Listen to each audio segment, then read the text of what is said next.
¿Cómo están? Bienvenidos a Hoy Nos Toca, edición de día martes. Un martes muy especial. En un ratito vamos a estar hablando con el diputado nacional Fernando Carabajal. Con él vamos a hablar sobre... hay internas junto por el cambio entre el radicalismo y el PRO. Hay diferencia respecto a si se pueden posponer o no las PASO. Digo por lo que pasó en Chubut, donde Gerardo Morales, el presidente de la Unión Cívica Radical, dice que el PRO lo acusa al radicalismo en la provincia de Chubut de haber acordado con el gobernador Arcioni para posponer las PASO a cambio de un cargo en la administración de puertos, un cargo gubernamental. Esto es desmentido para el radicalismo. Bueno, pero más allá de eso, la pregunta es, ¿hasta dónde puede avanzar la interna dentro de Juntos por el Cambio? ¿Falta liderazgo? ¿Se pueden encauzar? ¿El diálogo sigue abierto? ¿No son muchas cabezas, muchas opiniones en un contexto donde la gente quiere, por lo menos los que no quieren votar en contra del oficialismo, quieren una oposición más consolidada, más concreta, más unida? Bueno, vamos a hablar de eso, pero también, como el diputado Carabajal fue juez federal, también con él podemos hablar de algunas causas, del embate que tiene el gobierno contra la justicia, producto del alegato al fiscal Luciani, el discurso del odio. Bueno, un tema bastante picante como para hablar con alguien que hoy es diputado nacional, pero supo pasar también como funcionario judicial y tiene experiencia en el tema. Vamos a tocar un tema que seguramente en días, si el viento lo quiere, va a llegar a Buenos Aires. Es impresionante el humo que hay en la ciudad de Rosario. La gente no puede respirar en Rosario. Es un tema muy grave. El Ministerio de Medio Ambiente se tiene que hacer cargo de esta situación. Rosario no se puede respirar. Hoy vemos imágenes que son terribles y yo digo, lo vemos allá, pero si el viento se pone para el lado sur, va a llegar a Buenos Aires. Quizás no con la intensidad que tiene hoy en la ciudad de Rosario, pero puede llegar, o puede ir para Córdoba, puede ir para Entre Ríos, se puede correr para otras ciudades y molestar. ¿Cómo se evitan estos incendios? Vamos a hablar con un especialista en el tema. Vamos a hablar también de economía, tenemos una agenda abierta, te vamos a contar las últimas novedades del caso. ¿Te acordás del avión iraní? Bueno, finalmente fueron liberados 12 tripulantes, no los iraníes que están sospechados de hacer inteligencia al servicio del Hezbollah, que es algo que es una de las hipótesis que está manejando el juez federal Vilela, pero sí 12 venezolanos que viajaban en el avión. En realidad, ya el juez los había liberado hace más o menos mes y medio, lo que pasa es que el fiscal había apelado el fallo y la Cámara final le dio la razón y se van a poder volver a su país. El avión sigue incautado y los 6 principales sospechosos siguen retenidos en la Argentina en un tema que fue tapado por otras causas. Por ejemplo, fue tapado por la causa del atentado contra Cristina Kirchner. Que hay novedades. Ayer tuvimos una excelente entrevista acá con Leandro Dario en el canal, con Hernán Capielo, periodista del diario La Nación. Nos contó y nos dio a entender que en las próximas horas iba a haber más detenciones. Por eso habían dictado el secreto del sumario. Bueno, hubo una detención más. Agustina Díaz, una amiga de Uriarte, que es la Brenda, que es la novia de Sabac Montiel, que a parecer, por lo que dicen los celulares, también participó de la organización del atentado, porque los celulares están demostrando de que no fue un hecho fortuito, no fue un hecho, un arrebato, que todo esto estuvo armado. Incluso hubo una intención de hacerlo el 27 de agosto, el sábado 27 de agosto, y no se hizo porque estaban las vallas, estaba la policía de la ciudad. Tema para prestar atención. Al final, el juez Gallardo lo que hizo, quitando las vallas, quitando a la policía de la ciudad, es dejar más desprotegida a la vicepresidenta, ¿no? Digamos, tengamos en cuenta eso, que hay jueces que fallan con una mirada política y no cumple con su deber, que es resguardar la seguridad de los vecinos y también de Cristina, ¿no? Que Cristina tiene custodio, pero también parece que no la cuidaron bien, pero si había policía, había vallas, seguramente les hubiese costado mucho más a Sabac Montiel acercarse con el arma hacia ella. Hay novedades respecto a este tema, por ejemplo, novedades que ya se van del hecho en sí. El fiscal Rívolo quiere investigar y posiblemente impute a Sabac Montiel por pedofilia, porque en su celular se encontraron más de 100 fotos y videos donde había escenas de sexo entre menores. Bueno, hay un montón de aristas que empiezan a despertar esta causa de investigación sobre el atentado contra Cristina Kirchner, que a lo largo del programa te la vamos a ir detallando con Leandro Dario. Hoy es un día, nadie se dio cuenta o pasó un poco desapercibido, pero hoy se cumplen 1000 días de gobierno de Alberto Fernández, ¿no? El presidente acaba de emitir un tuit hace un ratito recordando esos 1000 días y uno dice, cuando lee el tuit y cuando ve el video que muestra, parece el presidente de otro país. Lo digo con todo respeto. Uno entiende que el presidente Alberto Fernández no asumió en el mejor momento de la Argentina. Fíjense que lo que dice en este tuit. Le dije el primer día, mi obligación es con los últimos, primero a la gente. Nos tocaron muchas adversidades, pero les hicimos frente y nunca bajamos los brazos. Tengo la tranquilidad de no haber faltado mi palabra. Miremos el futuro, 1000 días por Argentina. Bueno, a mí me da la impresión que lo que está señalando Alberto Fernández acá no tiene mucho que ver con la realidad. Pero, ¿por qué digo que lo digo con respeto? Porque entiendo que la adversidad no estaba en el mejor momento, tampoco estuvo en el buen momento cuando asumió Mauricio Macri. Mauricio Macri, los primeros 2 años de gobierno, tuvo que pagar 80.000 millones de dólares de deuda. Este gobierno no ha pagado deuda. Es cierto que tenía la carga de la deuda con el Fondo Monetario, pero es cierto que no pagó nada. Tardó 2 años en reestructurar esa deuda y todavía no se pagó nada de esa deuda. Al contrario, la deuda ha crecido. Entonces el problema de la deuda para la gestión interna no es un problema que uno podría decir condicionó la economía. Podrá condicionarla de aquí en más con esta reestructuración. La habrá condicionado Macri cuando tomó la deuda para adelante, pero no se ha pagado nada de esos 45.000 millones que se habían pedido al Fondo Monetario Internacional, que tanto se dice, pero no pagaron un mango. Entonces se pudo haber utilizado para otra cosa y se utilizó mal. Tuvimos la pandemia, es cierto, pero cometieron todos los errores y horrores durante la pandemia, ¿no?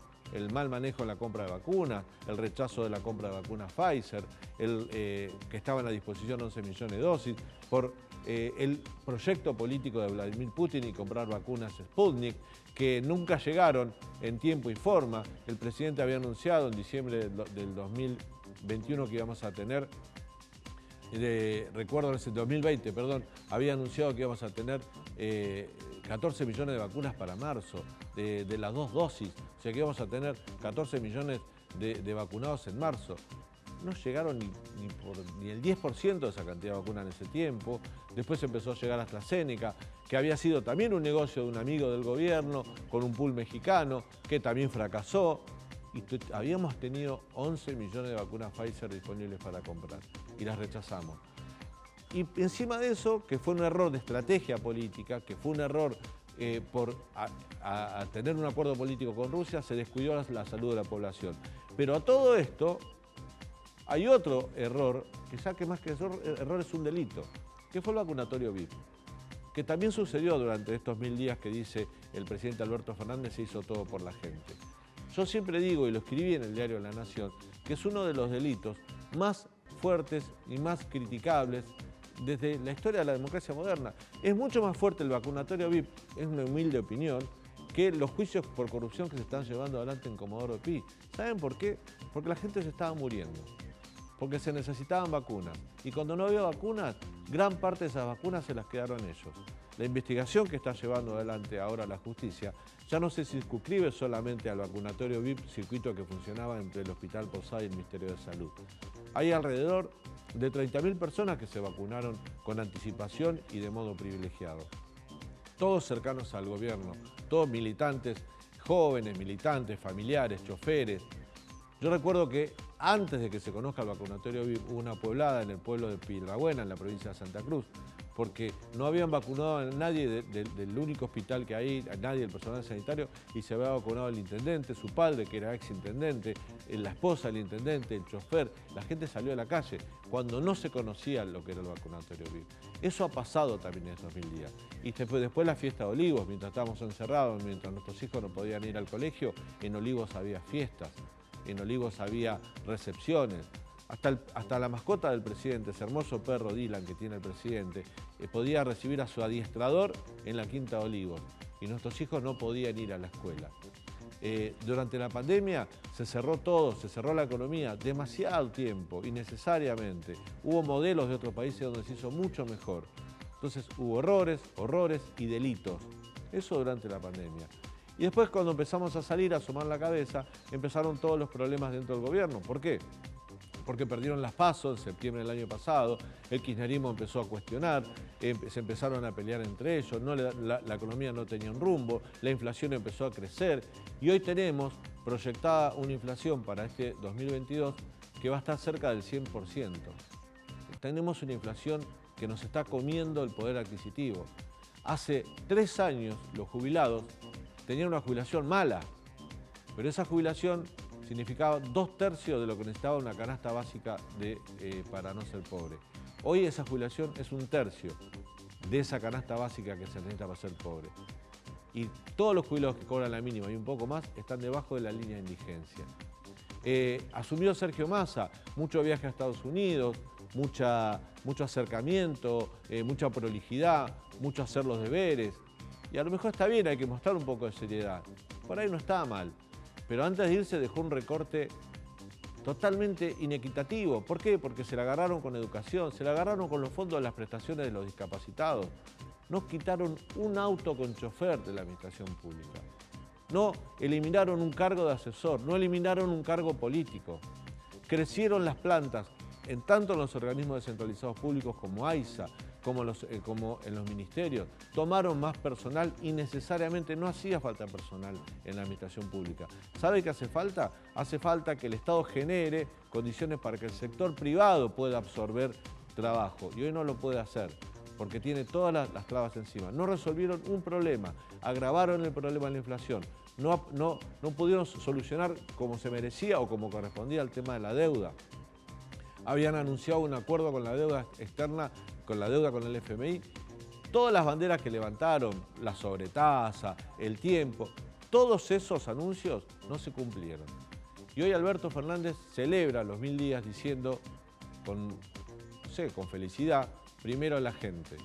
Yo, permítame, señor presidente, decirlo con total y humildad. Seguramente no le importa. La gente estuvo primero, pero la gente que lo rodea a usted, la gente que trabaja y la gente de a pie, estuvo muy lejos de este gobierno a lo largo de estos 1000 días. Quédate con nosotros, esto Hoy Nos Toca, aquí en el canal de la ciudad hasta las 22. Ninguna cosa se debe minimizar, porque si no así es como después uno empieza a preocuparse por las cosas que no hizo cuando tendría que haberlas hecho. El presidente tuvo una gran oportunidad de convocar un diálogo honesto, sincero, como lo hizo Alfonsín en su momento, sin especulaciones. Lejos de eso, terminó un discurso echando culpas. Cuando alguien intenta matar a una figura importante en la política de un país, lo que hay que hacer es preguntarse quién se beneficia con eso. Quizás fue precipitada la convocatoria porque, lógicamente, en el marco de la consternación que todos teníamos, salió una iniciativa rápida por parte del intendente de Luján. Sin duda, el relato del fiscal es una réplica de aquel que fue instalado en los medios de comunicación monopólicos desde 2004 a la fecha. No es novedoso. Mauricio Macri, como jefe del PRO, lo que tendría que decirle a sus dirigentes del PRO que dejen de entorpecer la relación del radicalismo y dejen de dividir al radicalismo y dejen de denostar al radicalismo en Chubut. Muy bien, ¿cómo te va, Leandro? Buenas noches. Muy bien, buenas noches, Daniel. ¿Cómo andás? Mañana se conoce el índice de inflación, ¿no? Hay mucha expectativa por ese dato. Se estima, según consultoras privadas, que estaría entre el 6,5% y el 7% mensual. Altísima. Altísima. El piso ya es 6 hace varios meses. Y bueno, genera mucha preocupación el escenario a futuro, ¿no? Con un mes más, ahora vamos a hablar con el invitado, un mes más, septiembre, donde las tarifas reguladas subieron, luz, gas, las prepagas, va a estar alta nuevamente en septiembre. Con un mes más de inflación alta, ya pasamos el 100% anual. Bueno, el último dato, según las 10 consultoras del mercado que más aciertan generalmente en cuanto a inflación, hablan de un 99,4%, prácticamente 100, sí, para fin de año. Pero, digamos, falta septiembre. Septiembre sí te puede hacer subir ese número, Así ¿no? es, así es. Vienen meses duros por delante, salvo noviembre, que generalmente, históricamente, es un mes con un techo de inflación bajo. El resto de los meses son meses complicados. Bueno, está difícil para el gobierno, pero también está difícil para la oposición, porque en todos lados hay problemas en la política argentina. Lo vamos a hablar con el siguiente invitado. Se trata de Fernando Carabajal, diputado nacional por Formosa por la Unión Cívica Radical en Juntos por el Cambio. Además es abogado y fue juez federal subrogante en Chaco y Formosa. Doctor Carabajal, bienvenido. Buenas noches, ¿cómo está? Un gusto.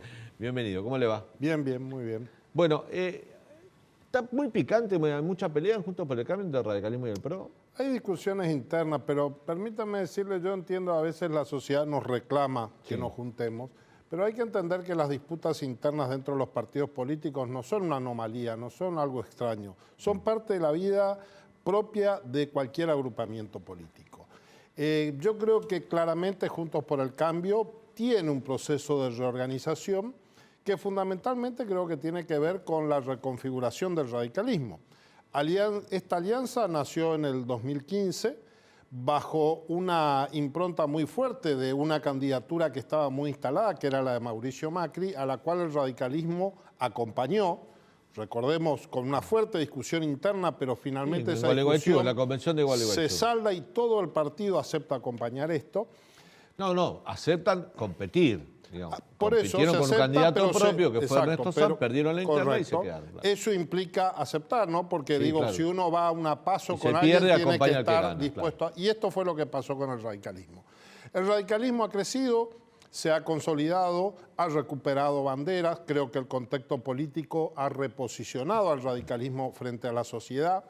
Gobernamos 3 provincias y donde la sociedad percibe que también el radicalismo tiene capacidad de gestión y en consecuencia hoy hay una discusión de liderazgo partidario y hay también una discusión de candidaturas. Ahora, lo que yo quiero transmitir, porque esto sucede en la práctica, es que estas disputas que hay, este reacomodamiento, no ponen en riesgo la unidad de Juntos por el Cambio. Y esto se ve muy claro en el funcionamiento de los bloques legislativos, donde más allá de que hay disputas, hay discusiones, finalmente siempre esto se termina saldando y hay una actuación consensuada en los temas trascendentes. Entonces creo que la unidad de Juntos por el Cambio no está en discusión. Hay disputa, está bien que así sea, y estamos en un proceso para elegir de la mejor manera quién va a representar a este conglomerado político que es Juntos por el Cambio en el próximo proceso electoral. ¿Están las 3 fuerzas políticas de acuerdo en que no se pueden suspender las PASO o hay debate? En este momento estamos todos de acuerdo en esta posición. Hubo algún chisporroteo acá en la provincia de Chubut, esto que salió Gerardo a corregir y creo que está bien. Me parece que en estas discusiones internas tenemos que ser sumamente cuidadosos y respetuosos entre los socios para que no se generen estas situaciones. Hay que evitar subir el tono. Pasó en algún momento cuando Macri salió a hablar mal de Irigoyen. Gerardo obviamente tiene que salir a defender nuestro pensamiento histórico. Pero creo que, reitero, ninguna de estas cuestiones pone en ¿Macri duda. suma o resta cuando habla? Bueno, no quiero ser duro. Macri es un dirigente importante dentro de Juntos por el Cambio, fue el presidente de esa gestión, pero me parece que en la construcción a futuro hay otras figuras del PRO y otras figuras del radicalismo que son las que tienen que tener mayor protagonismo. Ahora, Manes, que es uno de los precandidatos a presidente que tiene la Unión Cívica Radical, hace poco escribió en sus redes sociales: Argentina no tiene jefa por Cristina ni dueño por Mauricio Macri. Eso no configura una especie de, no sé si de ruptura, pero de alejamiento de Macri por parte de la UCR o de su candidato presidencial. Facundo tiene un discurso bastante fuerte y marca una diferenciación más fuerte respecto al PRO que por ahí otros sectores del radicalismo. Esto es así. Ahora, él nunca habló de irse de Juntos por el Cambio y de hecho, más allá de él, lo cierto es que la Convención Nacional del Radicalismo, que se reunió en La Plata hace poco tiempo, ratificó formalmente la pertenencia de la UCR a Juntos por el Cambio, por lo cual esa es la posición que tiene la Unión Cívica Radical. Ahora, vamos a aclarar esto también, no somos lo mismo. El PRO y el radicalismo, y la coalición cívica seguramente también, tenemos diferencias históricas, de orígenes, de pertenencias, y hasta en algunas cuestiones seguramente vamos a tener también diferencias ideológicas y de decisiones políticas que tenemos que tomar. Por eso también el proceso que tenemos que darnos de aquí en adelante es el acuerdo programático, que lo estamos haciendo. La Fundación ALEM, la Fundación Pensar, que son los grupos de pensadores y de técnicos de los distintos partidos, están trabajando en esto porque nos tenemos que poner de acuerdo. Sin ninguna duda de que, por ejemplo, vamos a tener que hacer, en caso de llegar al gobierno, como todo indica que va a ser, una reforma tributaria. ¿Sí? Ahora, el perfil de esta reforma tributaria hay que sentarse a discutirla y hay que someterla a la consideración de la gente. Ahora, entonces, yo pregunto, sí. Carvajal, dentro de Juntos por el Cambio, ¿no son muchos jefes a la hora de decir, vamos para allá. Nos falta un liderazgo, o sea, una persona que diga, instalar un candidato que sea una guía, una referencia. Digo, en el PRO está Larreta, Macri, Patricia Bullrich, uno va al radicalismo, Morales, Manes, los gobernadores, como que son muchos, y a la hora de sentarse todos opinan y todos hablan como jefes. Lustó, por ejemplo, también. Bueno, pero a ver, vos me estás pidiendo que seamos como el peronismo, y nosotros no somos así. La democracia es más desordenada que el autoritarismo. El liderazgo... Pero yo no quiero un verticalismo como el peronismo, bueno, o sea, no me parece moderno el verticalismo. A mí me parece que el verticalismo pertenece a los populismos antiguos, a mí me gusta más la cuestión colectiva, el debate. Bien. Pero en víspera de elecciones, pero es que falta tener mucho, una referencia. Pero disculpame, Daniel, Daniel, le doy un ejemplo, Facundo Manes quiere ser candidato a presidente. Muchos radicales dicen, va a ser nuestro candidato a presidente. Todos se ponen de acuerdo en el interbloque de iniciar un pedido de juicio político contra el presidente por haber hecho esa amenaza de alguna manera implícita contra el fiscal Luciani, comparándolo con el caso de Nisman. Y Manes dice, no, yo no estoy de acuerdo. Sí. Y de alguna manera, el que quiere ser candidato a presidente de una de las fuerzas importantes de Juntos por el Cambio, que es el radicalismo, se baja del acuerdo de todo el interbloque de Juntos por el Cambio. Es raro. Y de la propia decisión del bloque al cual pertenece, lo he criticado a Facundo, creo que está equivocado, aparte en la consideración. Y si me permitís un párrafo sobre esto, yo creo que ese pronunciamiento del juicio político fue esencial para darle fortaleza al Poder Judicial y que el Poder Judicial sepa que hay sectores de la vía política que vamos a seguir defendiendo con fortaleza la independencia del Poder Judicial. Creo que Facundo se equivocó, creo que no comprendió la importancia que tenía este mensaje para consolidar la independencia del Poder Judicial.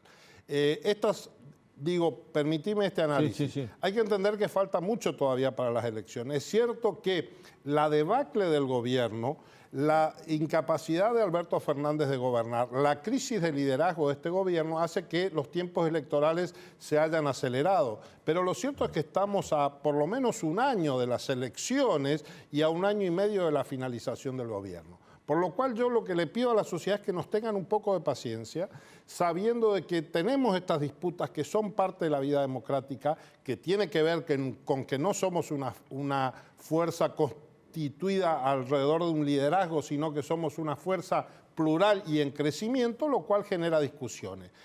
Ahora, más allá de algunos chisporroteos, lo cierto es que no se ve que ninguna de estas discusiones pongan en riesgo la unidad de Juntos por el Cambio, y esta es, me parece, la fortaleza que tenemos. ¿Por qué? Porque lo que es clave es entender el momento histórico que estamos viviendo. Y acá lo cierto es que hay un sector de la vida democrática que ha roto el pacto democrático y que no cree en las instituciones. Esto es Mayán diciendo de que si no paramos el juicio va a haber caos social. Eso es una extorsión. Es una extorsión, pero digo, es una ruptura del pacto democrático. En el 83, y fundamentalmente a través del contenido simbólico del juicio a la Junta, la sociedad argentina dijo, frente a cualquier conflicto, por más grave que sea, el modo de solucionarlo es la justicia. Hoy hay sectores que dicen, no nos importa la justicia, nosotros a los nuestros no queremos que los juzguen. Entonces, por eso es que más allá de cualquier diferencia que tengamos de esta fuerza plural que es Juntos por el Cambio, lo que tenemos es la obligación histórica de consolidar el pacto democrático y republicano para sostener las instituciones. Entonces, no tenemos margen para permitir que las diferencias que podemos tener en cuanto al rol del Estado, a la política tributaria, a cómo manejar un determinado sector de la vida nacional o cómo definir una determinada política, nos saque de este eje que es la defensa institucional. Carvajal, usted es un hombre que viene de la justicia también, fue juez federal en el Chaco, en Formosa. ¿Cómo vive esto que el gobierno plantea, que la justicia genera un discurso de odio y persecución contra la expresidenta? El mismo día del atentado poco se sabía y a las 2 horas el presidente habló y dijo que prácticamente esto había ocurrido porque había sido inducido por un discurso del odio de parte de la oposición, del periodismo, la ligamos nosotros también, y de la justicia. Cuando habla de justicia se está refiriendo básicamente al alegato del fiscal Luciani. Bueno, esto es lo que yo digo que es la ruptura del pacto democrático por parte del gobierno. La verdad es que el hecho, por supuesto, todos lo hemos repudiado. Vos lo acabás de hacer, te escuché, yo lo dije de entrada. Ahora, una cosa es el atentado y tendríamos que entrar a analizar por qué sucede este atentado, por qué fallan los mecanismos de prevención, por qué no tenemos inteligencia criminal, por qué no se sabía previamente la existencia de este grupo que ahora parece ir tomando cuerpo como un grupo que organizó esto y nadie hacía inteligencia criminal respecto a los objetivos. Esto no es la CID de la AFI, esto es inteligencia criminal para evitar la comisión de delitos. Todo esto que tiene que ver con un Estado que, porque estamos hablando tontería y teniendo discusiones estériles, no nos estamos ocupando de las cosas verdaderamente importantes, como sería, por ejemplo, designar al Procurador General de la Nación para que empecemos a tener un Ministerio Público que esté en condiciones de avanzar en la definición de hipótesis de lucha contra la criminalidad organizada. Pero digo, sin ninguna duda que el gobierno en esto ha perdido el eje. Y por eso es tan importante que nosotros mantengamos el eje. Para mí lo importante que sucedió es que el lunes, después de todo de este hecho lamentable y después de toda la presión vergonzosa que hizo el gobierno, el lunes siguieron las audiencias. El juicio siguió adelante. El juicio no pudo ser parado. Y esto es lo que tiene que suceder. Esta es la fortaleza que tiene nuestro sistema democrático. Que el lunes estuvieron los jueces sentados en su estrado y estuvieron los defensores teniendo que defender desde el punto de vista técnico a los imputados. Entonces, aunque no les gusta, aunque le duela, aunque les preocupe, el sistema está funcionando y el juicio avanza. Y va a tener que llegarse a lo que tiene que llegarse, que es una sentencia. Será absolutoria, será condenatoria, esperemos. Y el resultado de esa sentencia va a tener que cumplirse. Carvajal, no solo Sabac Montiel intentó gatillar, le puso un revólver en la cara a la vicepresidenta, sino que hace unos meses también hubo un ataque al Congreso por parte de un grupo violento. Se están sucediendo muchos escraches también a distintos dirigentes del oficialismo, de la oposición. Vos como dirigente político, ¿no tenés temor por la seguridad tuya, de tus compañeros en el Congreso, por todo lo que está pasando? Mira, yo vivo en Formosa, por lo cual cualquier temor tendría que potenciarlo por 10, porque en Formosa existen grupos parapoliciales que ha ordenado el gobierno, yo lo vengo diciendo, yo desde que desde que dejé el cargo de juez y di el paso de volver a la política, tengo servicios de información de la provincia que de manera permanente me persiguen y me controlan, amenazas a las personas cercanas, represalias para los que van a visitar mi casa, etcétera, etcétera. Sin duda que hay un enrarecimiento del clima político y paradójicamente es el gobierno quien más contribuye a este enrarecimiento y me parece que desde la oposición tenemos que ser muy cautos y no caer en estas trampas. Por eso me parece que debemos ser muy responsables y muy cuidadosos, pero sin dejar de denunciar y de poner blanco sobre negro que indudablemente el gobierno tiene vocación de generar caos social. Es paradójico porque ellos gobiernan, pero lo cierto es que es lo que vienen haciendo. Cada semana inventan algo nuevo. Ahora han inventado este concepto del discurso del odio, cuando ellos son los que están todo el día hablando mal de los otros, ¿no? Entonces, realmente es inexplicable esta actitud de un gobierno que se boicotea a sí mismo generando caos social. Pero bueno, reitero, en este caos que el gobierno quiere autogenerarse, me parece que la responsabilidad desde la oposición, y creo que lo estamos haciendo bien, es mantener y poner una cuota de cordura. Carvajal, la última tiene que ver con el juicio a Cristina, el juicio Vialeal. El lunes que viene empieza Carlos Veraldi a hacer la defensa de la vicepresidenta, la defensa le toca, es todo dividido, ahora le toca fatal el viernes y creo que ya el lunes o martes empieza a defenderse Cristina. Para muchos juristas, usted fue juez federal, es abogado, sí. Para muchos juristas, ayer lo hablamos con un periodista especializado, esto y coincidía, ¿no? Va a ser muy difícil para el tribunal poder condenarla o poder demostrar que existió una asociación ilícita, la figura de asociación ilícita. Dicen que hay muchas pruebas para condenarla por fraude en la administración pública y esto le va a poder llevar, como a vudú, una inhabilitación, un decomiso de bienes, inhabilitación para hacer cargos públicos. La pena va a ser menor que la que pidió el fiscal Luciani porque por asociación ilícita más alta. Como jurista, como hombre que tuvo a su cargo un juzgado federal, ni más ni menos, es difícil, es como dicen algunos, que es muy difícil comprobar una asociación ilícita. Es cierto que es muy difícil. uno no puede tener un juicio definitivo sobre un juicio que está en trámite, porque yo no estuve en todas las audiencias, no analicé toda la prueba. Pero desde el punto de vista general es cierto que es muy difícil probar la existencia de una asociación ilícita en un caso como este.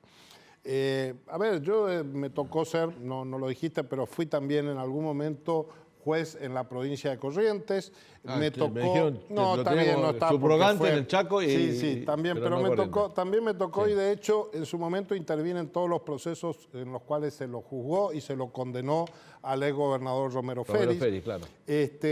También en ese caso, por ejemplo, una de las imputaciones que se le había hecho a Romero Félix era justamente la asociación ilícita, claro. Y en ese caso no se logró, no se demostró de que todo ese conjunto de actos constituyera una asociación ilícita, porque es una figura de difícil prueba para estos supuestos. Es distinto cuando ya existe una organización predeterminada que hasta acepta su ilegalidad, como puede ser las organizaciones de corte terrorista o las organizaciones guerrilleras que se autoasumen como fuerzas ilegales. En estos casos, la existencia de la asociación ilícita resulta mucho más clara.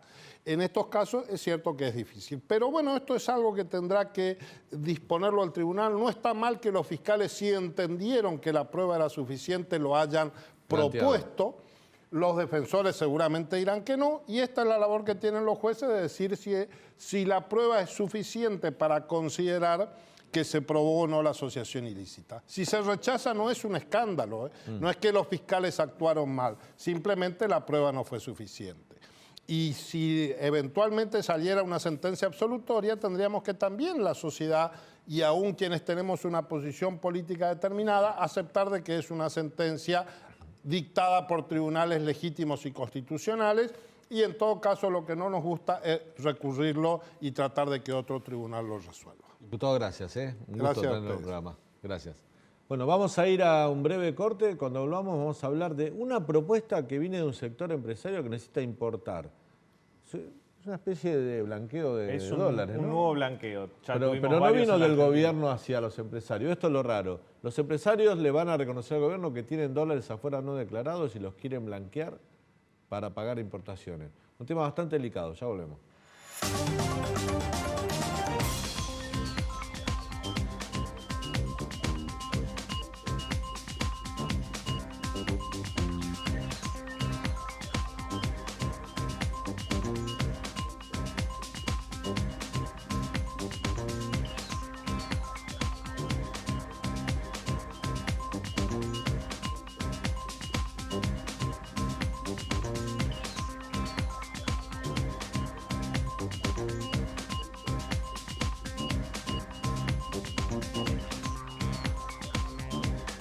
Bueno, y en un momento donde el gobierno está buscando dólares no declarados en el exterior, por una forma de traerlos a la Argentina o de declararlos para que pasen a fortalecer la reserva del Banco Central, porque nadie declara dólares. Si los tenés sin declarar, no vas a avisar, yo tengo dólares sin declarar en el exterior.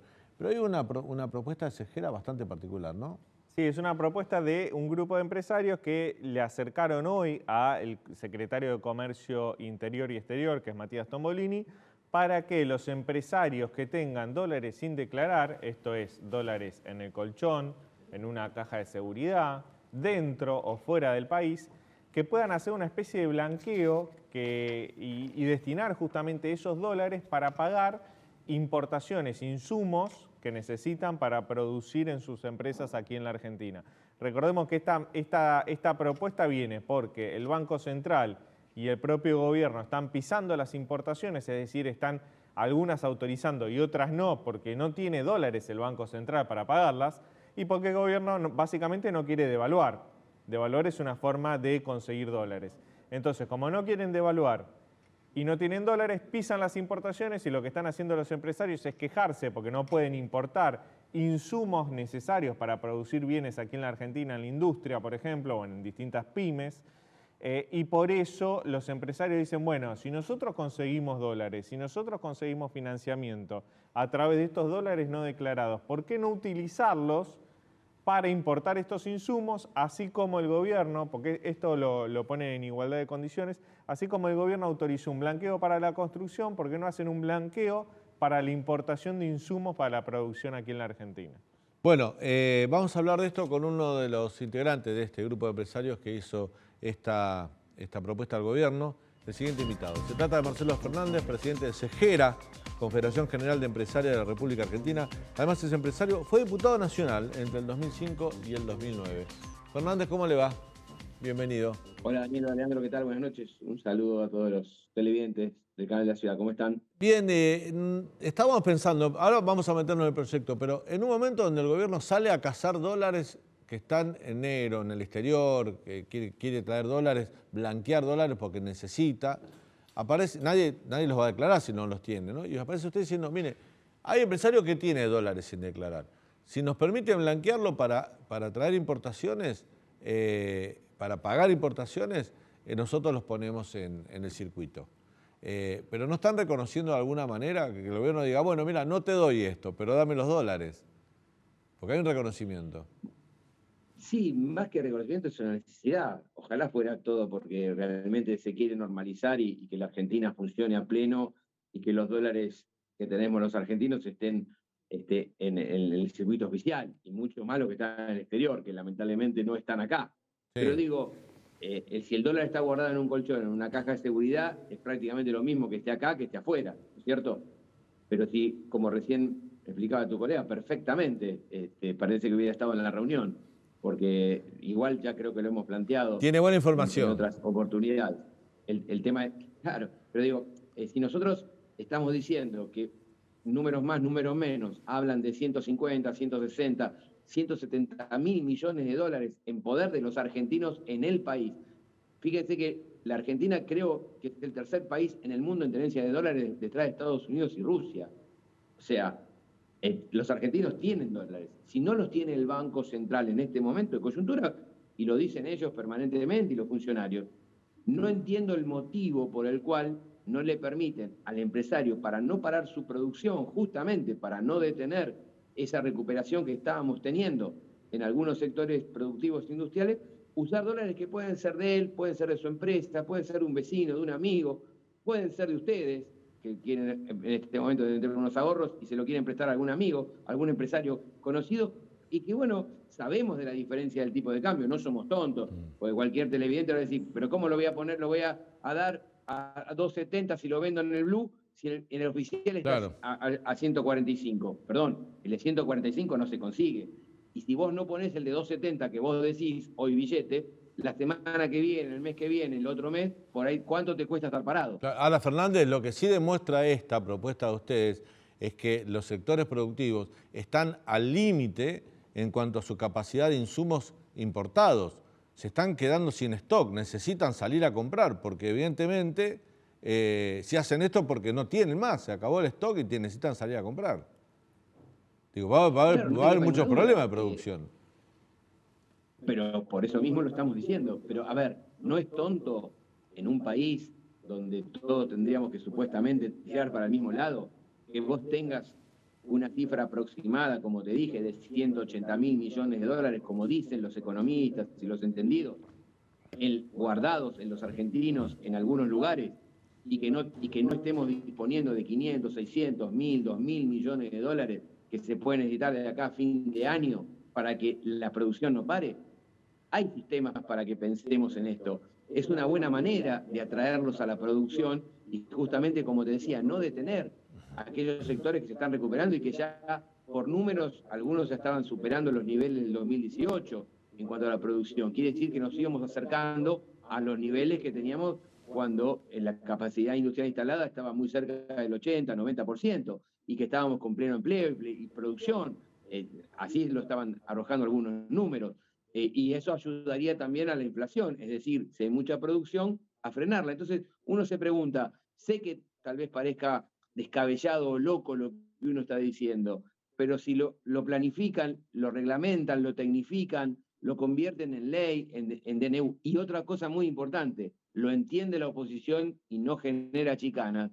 Nosotros no tendríamos por qué parar ni pasar este problema. ¿Por qué? Porque como te dije, estoy convencido, y así lo dijeron hoy los mismos empresarios, porque cuando se habló nadie lo negó, había 70 sectores hoy sentados en la mesa, y ninguno dijo, no, este hombre está loco, o yo no. Dijo, sí, yo se lo transmito a mis socios, porque no, es mucho más importante hoy no parar que especular y tener el dólar guardado, por más que esté a un 100% de diferencia, porque los costos para nosotros, como vos dijiste, obviamente que estamos en una situación complicada, porque te están diciendo hace mucho que están faltando dólares y que esto no se va a solucionar ya en el corto plazo. Es muy exiguo lo que ha liquidado el campo para importaciones, porque vos también tenés que recomponer reservas. O sea, tenés los dos ítems.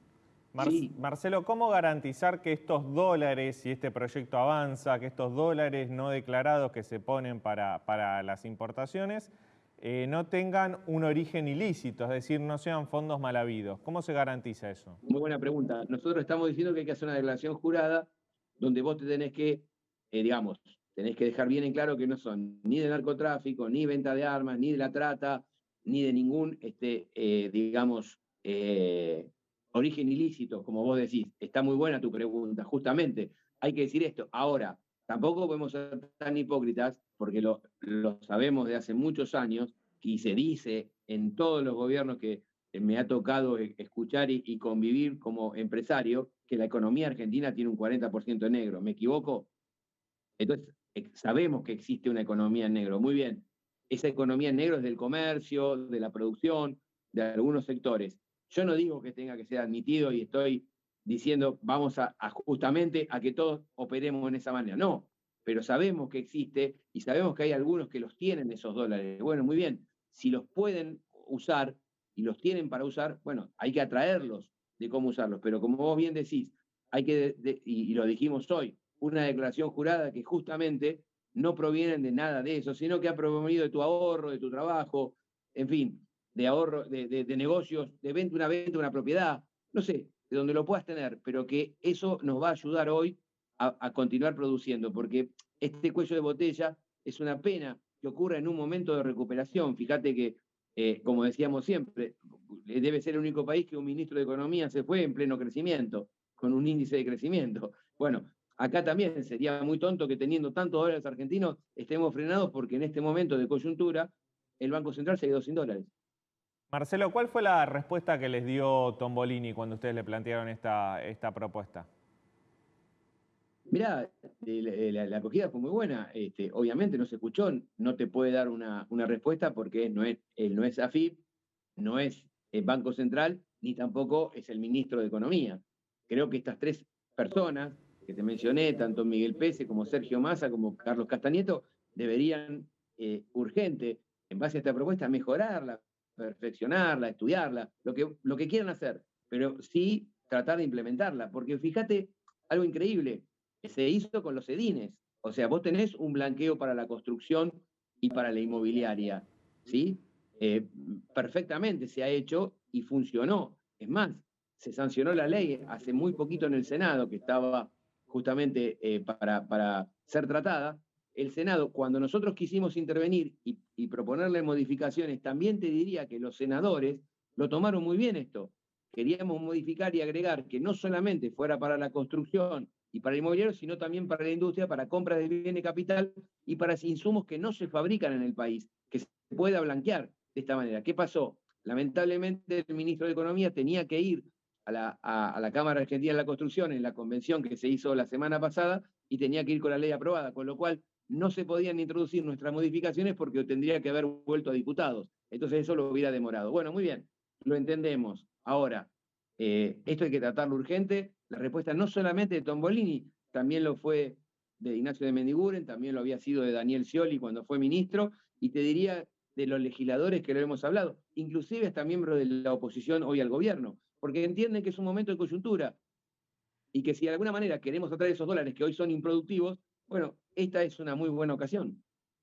Fernández, gracias por este contacto. Fuerte abrazo. No, gracias al canal de la ciudad y una buena noche para todos los televidentes. Gracias. Hasta luego, gracias. Bueno, vos sabés que hay una novedad de último momento con la causa que investiga el atentado contra Cristina Kirchner. Un giro inesperado. ¿Qué pasó? Los celulares de Agustina Díaz, que es la chica de 21 años que fue detenida anoche, sí, amiga de Brenda Uliarte, parece ser que Agustina Díaz y Brenda Uliarte son instigadoras del atentado que llevó a cometer Sabac Montiel. De hecho, en los diálogos, Agustina Díaz descarta, cambia el chip de su celular, le sugiere a Brenda Oliarte que haga lo mismo. Y hay un diálogo entre las dos, esto lo está dando a conocer a Hernán Capiero, doy la fuente porque Hernán tuvo la gentileza de venir anoche a contarnos, estuvo muy bueno la charla. Y nos adelantó que iba a haber una medida. Nos adelantó todo. Y Hernán Capiero cuenta ahora que hay un diálogo vía WhatsApp entre Brenda Uliarte y Agustina Díaz, y donde Agustina Díaz le dice, pero ¿cómo no le pegó el tiro? ¿Cómo mandaste a ese inútil a hacer ese atentado? O sea, como que Agustina Díaz organizó con Brenda Uliarte el atentado y lo convencieron a Sabac Montiel a cometerlo. Es un giro inesperado. O sea, Sabac Montiel se convierte en quien llevó el arma, intentó dispararle contra Cristina, pero los que organizaron este ataque, hasta ahora, por lo que dicen los celulares, son Brenda Uliarte y Agustina Díaz, esta chica. Es un giro bastante fuerte para la causa. Y la instigación a cometer un delito es un delito en sí mismo. Es un delito, por supuesto que sí, porque además, fíjate que este diálogo que yo recién te decía, si me permite la cámara lo voy a leer, textual. ¿Cómo no le pegó el tiro? Le dice Díaz a Brenda Uliarte. ¿Cómo mandaste a este tarado? ¿Se puso nervioso? Le dijo Díaz a su amiga Brenda en alusión a Sabac Montiel, cuando el 1 de septiembre gatilló frente a la cara de Cristina Kirchner. En otro mensaje que se complicó más, ella le dice, Díaz a Uliarte, borrá todo en referencia al contenido del celular y le pidió que se deshiciera de su teléfono. La propia Díaz cambió el chip de su celular, la sospecha a los investigadores que lo hizo para que no pudieran rastrear sus llamadas, pero no tiró el viejo, y cuando la PCA llegó a su casa, encontró el nuevo y el chip antiguo. Esto cambia radicalmente también la investigación. No es que lo excusa Sabac Montiel de responsabilidad, pero ahora nos enteramos que estas dos chicas, no sabemos si están solas, si forman parte de una organización, pero que lo convencieron a Sabac Montiel de hacer esto y que fueron las que planearon todo. Por lo menos es lo que están señalando estos celulares cuando fueron peritados. La PCA bajó esa información.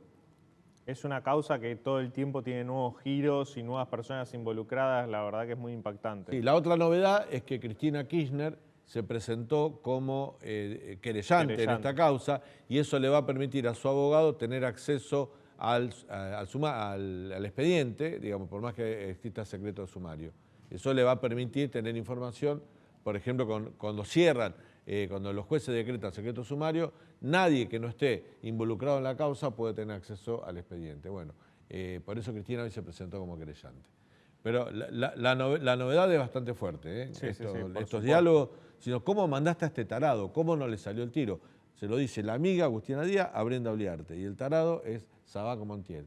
Es bastante complicado esto. Bueno, uno de los últimos temas del día, hoy nos toca, Rosario. El humo que hay en Rosario, hace días que está sucediendo esto, pero en las últimas horas hay imágenes que son terribles, hay imágenes que preocupan mucho porque ya está afectando la salud de los rosarinos y de gente que vive en la zona lindante. Vamos a hablar de esto con Matías Bueno, que es abogado, especialista en Derecho Ambiental, director del Observatorio Ambiental de la Universidad de Rosario. Matías, bienvenido, ¿cómo te va?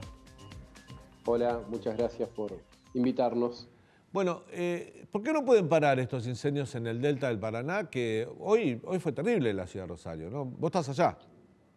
Sí, la verdad que fue terrible hoy, ayer y aparentemente va a estar terrible mañana también y viene bastante complejo desde hace prácticamente 3 años. Yo te tengo que decir, si vos me decís por qué no lo pueden parar, te tengo que dar solo 2 opciones. Sí.